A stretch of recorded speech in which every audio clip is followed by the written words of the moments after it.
The following podcast contains spoilers and adult language. You're listening to a Ron and Roger's Dr. Pepper Pub podcast. Hey guys, Roger here. I'm here with Ron once again, every single week on Saturday, but not really this time. But today we'll be discussing The Blob from 1988, the remake directed by Chuck Russell. I think this is probably my favorite remake ever made. What do you think of The Blob? I thought the movie was okay. I did not see the 1958 original though. Yeah, I did, and I think this one is better than the original. I do like the 1958 Blob, but it's too 50s for me. This one is really 80s, of course, but that's not a flaw to me. I mean, I love the 80s, so that's only just a better part of this film. Now the special effects. Actually, the only actor that I recognize in this is I think his name's Kevin Dillon. He was in some other stuff. I think he was in Entourage. Yeah. Some of these actors really didn't have a big career before The Blob, but really got a career after The Blob. So this was pretty much a career-breaking, so to speak, movie for some of these actors in this film. What did you think of the movie overall? Like what aspect? Jeez. Just the entire thing overall, like in general. Like, my favorite parts of this film are the kills. I mean, these kills are so creative, and the fact that they're done with practical effects, of course, that's definitely a good thing of this film. The practical effects are amazing. They look realistic as hell. The first time I saw it, it was pretty traumatizing and everything.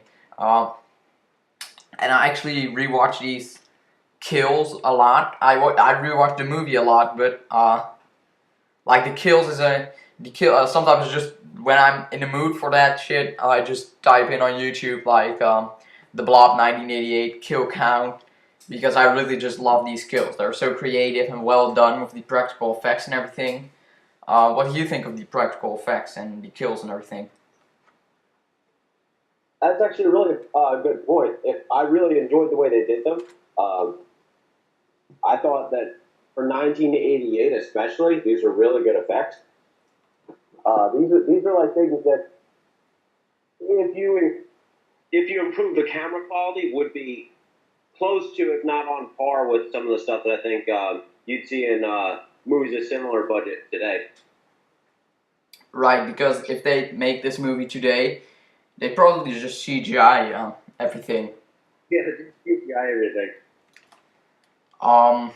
There are talks of a remake to The Blob, but I think that's unnecessary since this is already a remake, so why would they remake it for a third time? Except if it's, of course, in like a monster universe, if they're gonna do that kind of stuff. Like with Spider-Man, it was understandable that they remade it once again with Spider-Man Homecoming, because that was just to introduce Spider-Man into the MCU, you know? Yeah. But one thing I really enjoyed, sort of I guess the first act of the movie before the Blob arrives. I really thought they did the plot with that really well. I thought it was pretty cool how they had all these different characters and they're all unique, and you can kind of root for some, and then others you might associate with, you might not. And I also enjoyed that there was a lot of foreshadowing in the movie. right, and in the first act, this what was his name again? Like the guy that goes out with Meg Penny in the first act, who like dies in the hospital. Oh, Paul. Yeah, Paul. Yeah, Paul. In the beginning you think, like in the beginning you think he's gonna be the main character, like the main hero and stuff like that. But then it turns out he just dies in the first act. So That was something. So surprised at that. Yeah, you really don't see that coming. It's almost like Scream, you know? Have you seen Scream? I think a while ago, but I don't remember much from it. Yeah, because in the first act you get introduced to like a girl, and you think it's gonna be the final girl, but then she dies. So, the marketing team also marketed it as if she was gonna be the final girl, but then she dies in the beginning. So that would kind of remind me of the Blob when I saw Scream for the first time. Yeah, I really enjoyed how they did that, and I think there were a lot of foreshadowing aspects. Like there's at the beginning when I think his name's Flag, when he's trying to jump the bridge with his motorcycle. Yeah, Brian Flag. Brian Flag. Away. What do you And say? then there's also with the one kid, his jacket zipper getting stuck, and then his mom has fixed it. And I saw that, and I was like, oh, this is going to be important later. And I was not disappointed because later on his jacket got stuck on the door. Oh right, yeah. I didn't actually notice that the first time, but when I read the novelization, I did actually notice that, because there's a novelization for this film, and I finished that one yesterday, and that one has some new character development too. I mean, you don't really get to know the relationship between like the homeless guy, the can man. That's how it's called in the novelization, the can man. But Brian Flag and the Canman actually had a sort of a friendship before when Brian was little. So that was kind of interesting to read. I mean, you don't really get to know that in the movie. Yeah, I thought at first when I saw them together, I thought he was just like, who the hell is this old dude staring at me? And then he laughs like, so I was like, oh, he must go home or something. But yeah, it's cool to know that they were, friends when he was younger. But when the Blob arrives, he pokes it with a stick, and it gets on the stick, and then he holds the stick upwards, and that's exactly how it happens in the first one. So I thought it was pretty cool to see how they did that, like exactly the same as the first one almost, but just with the new Blob. I also thought the acting was really well done. There weren't any moments where a character said something I didn't believe it. But anyway, there's this scene where Brian Flag is like in the officers or in the sheriff's office, and he's arrested because they think he killed Paul, but he obviously didn't. But I just love this scene where it's like, you want to get closer to me or something, and he grabs the officer or agent or something, I don't know. He grabs Brian real close to him and starts screaming shit in his face, and then Brian just looks at him and licks his face. The weird thing is, in the movie he licks his face, but in the novelization he actually kisses him. So, yeah, fun fact for you. I can imagine the director trying to argue with Kevin Dillon, trying to get him, no, you have to kiss him. And he's like, no, hell no, I'm not doing that. He was like, alright, I'll just kiss him. Or what if you just didn't say anything about licking him, and then out of nowhere you just started licking him instead of kissing him? I mean, it was not like he pulled back with the lick. It was a full lick. That's... And the deputy didn't even jerk back at first. He was just like, he licks from his tongue up to, I think, between his lips. That's a long lick. And the deputy lets him do it. He's like, I'm gonna let you go, but you finish that lick. It was like he enjoyed it for a little bit. Yeah, that's a pretty awkward scene to watch. But that's my favorite kill probably, like the kill of Paul in the hospital. I mean, it's so shocking because you you don't really know how it's gonna kill yet. Like, you've seen the Canman die, but you don't really see too much from that scene. So it's like you've seen the original one, but in the original one, it's not really, you don't really get that many bloody and gory kills. And in this one, it's kind of surprising to see how they differ so much. I mean, it's nothing like the 50s one. Also, the way she just pulls on Paul's arm, and then it just pulls it. Then she just pulls his entire arm off. That was pretty shocking to me. Definitely, I really did think that the special effects were done well, especially for the time that they were in. I know, right? And also, it looks so realistic.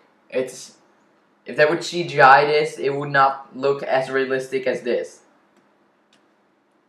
You don't get any more movies like this anymore. These days, they would just CGI this. And look at the scene from Goosebumps. In Goosebumps, there's in the ending of that movie, there's like a scene where you see the Blob, but it's a kids' film, so it's definitely not as gory as this. But you see the Blob, and it's CGI, which is understandable. I mean, it's a 10-second scene. But that scene where the Blob is all CGI, that's how it would look if you CGI it. And that's not as realistic as it could be. I mean, I don't really want to see another remake from the Blob, especially not if it's CGI. Yeah, I think having it as a practical effect kind of gives it a more real feeling. Even when they do the CGI well, like with Spider-Man Homecoming, a lot of scenes in that were CGI, and you can, with Tom Holland, he actually couldn't tell when one of the scenes was CGI, which I thought was kind of funny. But because he had thought that it was him actually doing the stunts, but he's like, no, that's CGI. I think it's something where it can be done right, but it shouldn't be like the first option. Yeah, it should be like a helping two. In like some scenes are just impossible to make with the Blob. But it's not like you should just CGI the Blob entirely. I mean, there are some CGI shots in this film that, of course, for in the 80s, CGI wasn't really that realistic. And it's like when he gets all the tentacles and everything. These scenes, these didn't really look realistic. But at least they used it as a helping tool and not as a full-on CGI Blob. Also, this movie has got to have the most frustrating ending ever. To know that this movie flopped at the box office and stuff is just sad to me, because if this movie didn't suffer at the box office, we would have gotten the Blob 2, which is really, that's a huge bummer. I would have loved to see a Blob sequel. Yeah, it did. It definitely had all the stuff set up for a sequel. I mean, it had the crazy pastor or whatever in it. So it was definitely prepared to go down that route. I don't know. I mean, maybe the sequel wouldn't have been as good, because that's like, sort of like a sequel syndrome where some movies just suck when they try to get a cash grab out of it. But I guess we'll never know. No, and it is a sequel where it's like, what can you tell more? I mean, it's probably gonna be a little village or a city attacked. Like, I would have loved to have seen the Blob takes on New York. That would have been cool to see, but I guess we'll never know how the sequel would have worked out. And I do not want to see a sequel now anymore of this of the Blob. But like in the ending, in the novelization, in the novelization you get some POVs on with the Blob and what he's thinking and everything. So in the end it said the Blob sat in its jar, waiting, and crawling and rolling. It was hungry, very, very hungry. So I really like that aspect of the novelization, that you can actually have like POVs of the Blob. And there's also some scene from the Blob where it's like he's going through a forest and he's actually eating animals, so like birds and everything, and snakes, which I thought was pretty good too. I mean, he doesn't just eat human for a personal reason or anything. He just eats because he's hungry. So it makes sense that he would eat. I thought. One thing I would say though is I definitely like the special effects, but when I was watching the movie, it did kind of feel like it was dragging a little bit in the middle. The beginning, I was really entertained, but I don't know, something around the middle, it kind of changed later on in the film. But something about the middle of the film to me was just like I sort of lost interest. It's true, I definitely agree with that. But that was more with the first time watching it for me.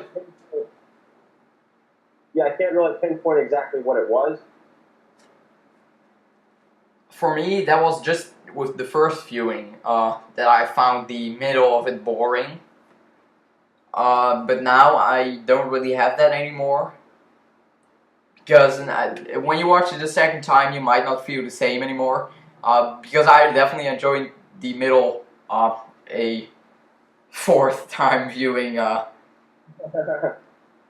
more than the first time. So I'd recommend you watch it a second time someday. But yeah, if the sequel, if there ever was the Blob 2, and it wasn't as good as this one, I hope it at least had some cool kills. But we'll never know. Yeah. I In mean, a horror movie, the kills are a pretty essential part of it. Yeah, they're the reason some people watch them.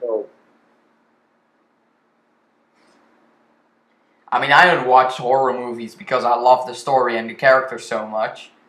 Especially not slasher movies, because slasher movies has, most of the time it has horrible characters. Like, throwaway. I feel like a movie where you can root for one guy to survive and another person to die. Those are the ones I kind of like. What do you think of the villain? The Blob or the scientist guy? Yeah, the scientist guy. I sort of thought, I mean, he's of course sort of an inhumane villain, but I thought that his motive was a little bit thin, because I understand how he says like, you know, we can use it as not bio, but you can use it as like the next thing in warfare. But I mean, the thing about a Blob is, say you send it over there and it kills the entire country, it's coming for you. I mean, you can't just like send a nuke because its only weakness seems to be frost.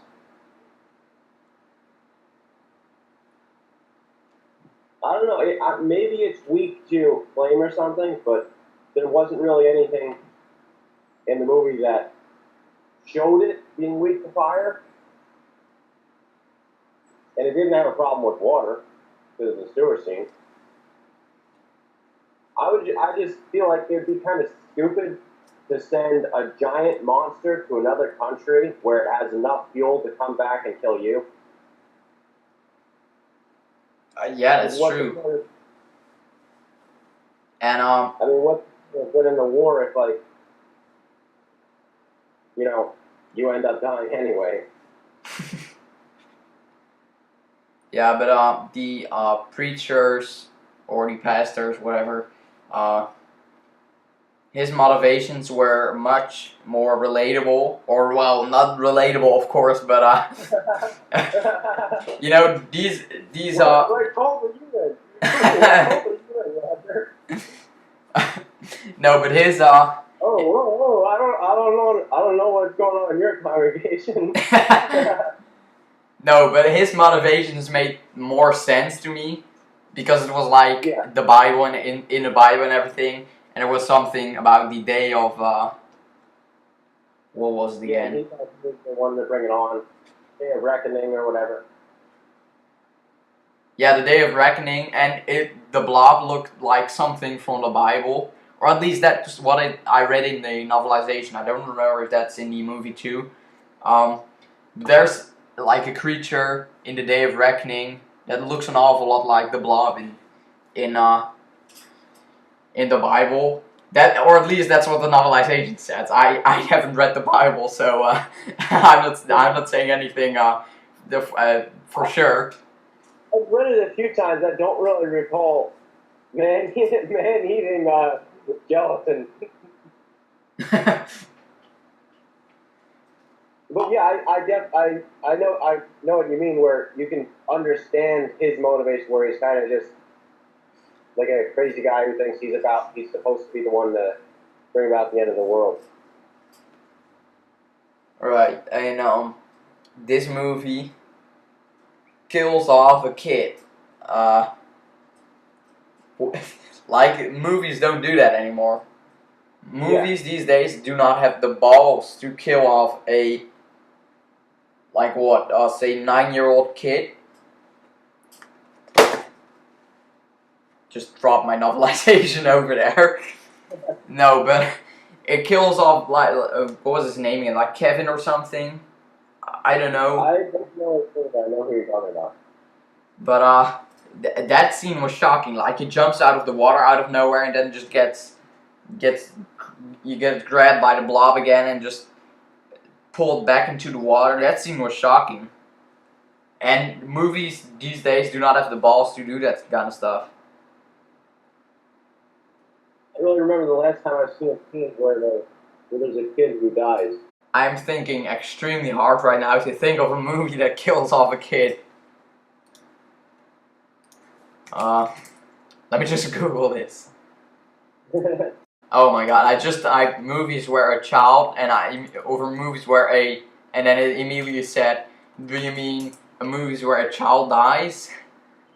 Google's like, what is wrong with you, dude? I want to see me some dead kids, yeah. This website says exactly what I just said. It says 10 horror movies that had the balls to kill a kid. Oh, of course, I watched this movie like a week ago, and oh my god. I watched Halloween 3 Season of the Witch like a week ago, and a kid dies in that. And I already forgot that. I should have known that, because that's such a cool scene. Oh, yep, number 9 is the Blob. But that scene was, I mean, his face is all fucked up. It was just really cool to see. Like, it was cool to see as well. It wasn't anything more than that. I'm not someone who likes to see kids die. Please don't look at me differently now. I bet on your free time you go to the orphanage and taunt the children. Oh right, Jaws, of course. Jaws kills off a kid like in the ocean. But yeah, the novelization doesn't really say this is a remake. I mean, the back of it says, like the summary on the back of the book says, 30 years ago the Blob was captured and dispatched to outer space by the United States Armed Forces. Now it's back as an exploding, overwhelming force of evil, unleashing unimaginable fear upon its victims. So it's something where it's like, it could also be a sequel where in the first Blob, like the original from 1958, they sent it to space and now it's back.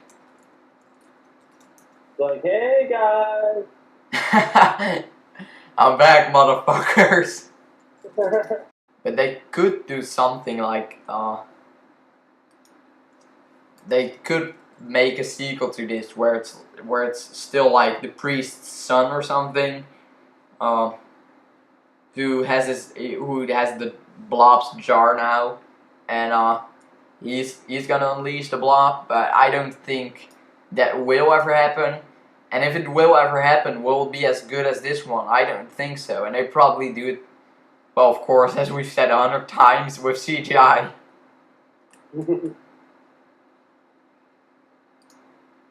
Everyone who's listened to any of our podcasts now hates CGI as much as we do.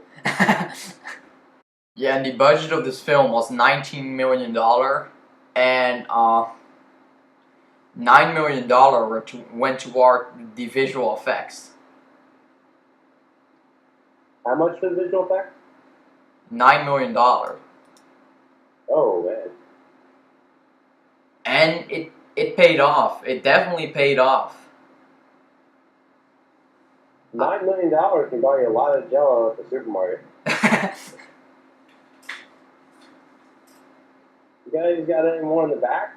Chad McQueen was offered the part of Brian Flagg, but turned it down for two reasons. He disliked the script, his script policy of never performing in any production based on or inspired by his father, Steve McQueen's work.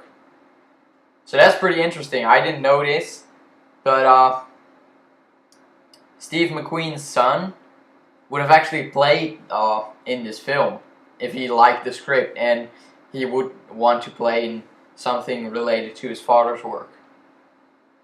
Yeah, I can understand that, not wanting to be, in the same shadow of him. And like in the ending when the Blob is frozen, they used rock salt and they dyed it purple to create the crystallized Blob in the ending of the film. So yeah, rock salt. I really liked how that looked at the end. It was cool because it was to me like someone could pick it up. Oh, this is cool. This I could use this as jewelry, And no, you don't want to use that as jewelry unless you don't want to live or something. Possibly the worst joke I've made in all this to be. I did really like how it was sort of like a ruby or whatever. I also really enjoyed the theater scene. It's kind of a nod to the original scene where everyone is walking out of or running out of the theater. Also, a fun fact, which I just found out now: the Blob remake has the same grade as the original. They both have a 6.4 out of 10, which to me, for both of these films, is extremely underrated. Yeah, I was about to say 6.4 doesn't sound like I mean, I didn't love the movie, so I would have given it higher than that. I'd probably give it 7 or 7.5. I'd probably give it a 9.5 since I really just love this film. It's definitely one of my favorite movies of all time. Also a fun fact, but this is more from the original film.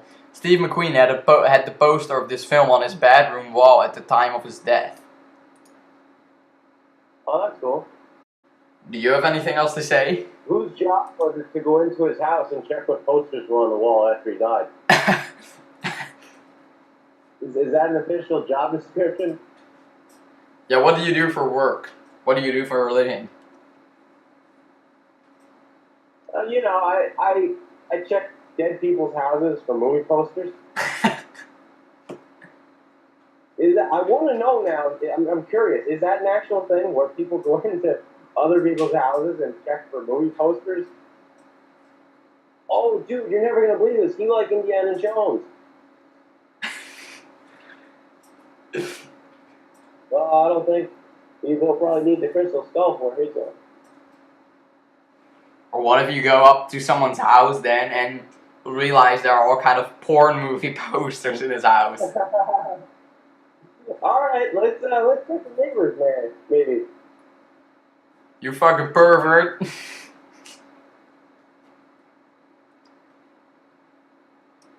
Do you have anything else to say?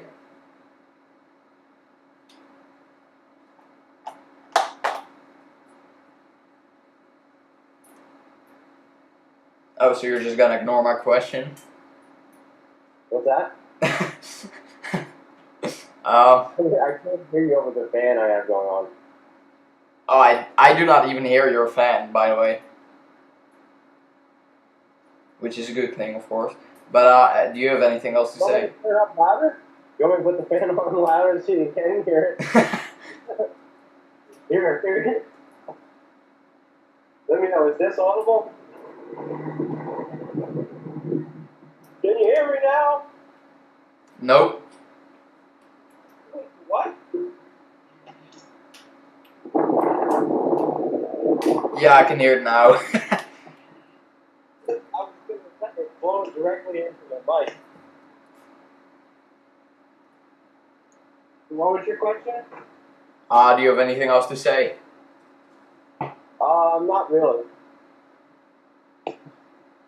Oh, I do. I gotta say, Meg Penny has got to be one of the strongest female characters in horror movies. Yeah. She's definitely one of my favorite final girls, to say the least. Definitely for back in the day, you didn't really have that many female, or at least strong female characters. So this was definitely a very good one. Yeah, I gotta say, I agree with you there, but I did find, Brian Craig's character a little bit unlikable. I actually didn't. I found him unlikable in the beginning, but then you realize when he's helping like the can man and he's all like, they're gonna fix you up right away or as soon as they can or something. I actually liked him then. Then it was like he's just trying to be the tough guy and everything. Also, the opening scene of this film is like the moon and Earth, but the shot of that scene is like it's almost copying.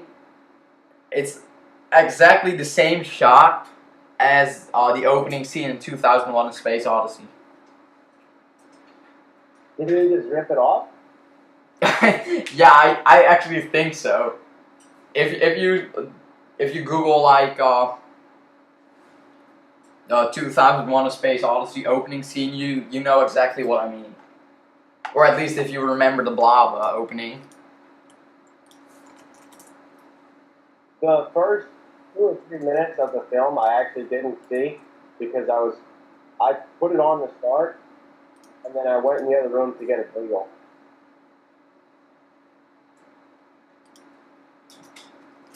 But I came back and it was still doing great. So I was like, alright, I don't know, I need to do one. Alright, thank you guys. That's it for this podcast.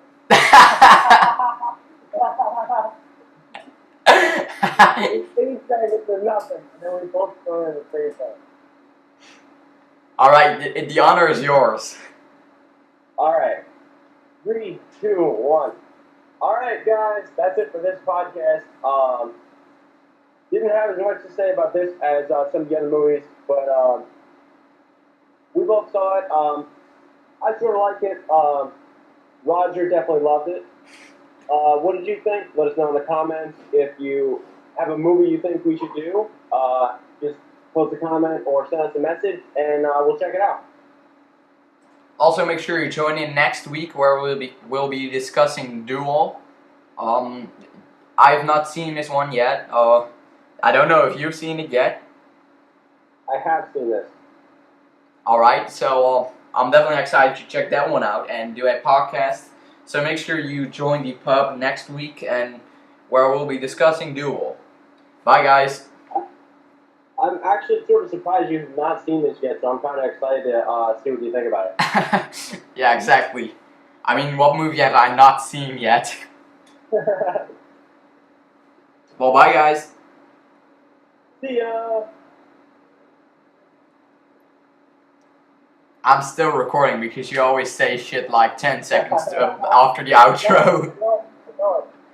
I was surprised by how much I was paying attention when Paul died.